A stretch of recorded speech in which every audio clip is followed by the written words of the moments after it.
කප්මත දෙන්නේ කෙනා කපු මහත්තයා අපේ මේ කෙල්ලට ළඟකදීදල මොනවකෙද්ද මන් දන්නේ වැහිලා. පිපිඤ්ඤා මොන පිපිඤ්ඤාද මන් දන්නේ කියනවා. මට පොඩ්ඩක් කියන්නකෝ මොනවාද මේ වෙන්න යන්නේ කියලා. එහෙමත් කාරණාවක්ද? සත්‍ය බොහෝම කටුකයි. පොඩි සීන් එකක් උතන තියෙන්නේ. උඹ දැකින්නකෝ. මංගලම් අම්මට අනිත් පැත්තට බං කියලා.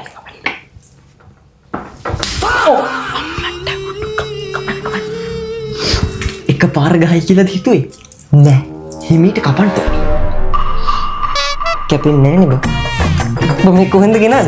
ඊයේ ගොඩින්. කෑච්ච.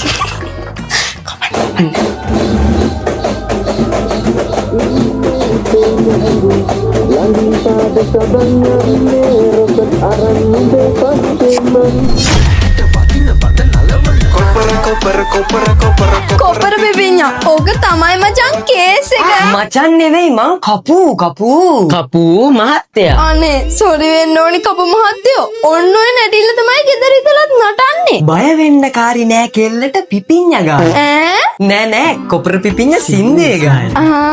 ඒක මිසක් මේසේ යකෙක් නෙමෙයි වෙහිලා ඉන්නේ.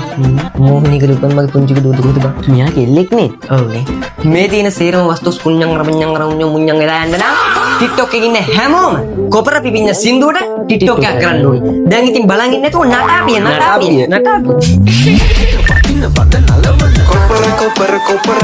Koper pipinya.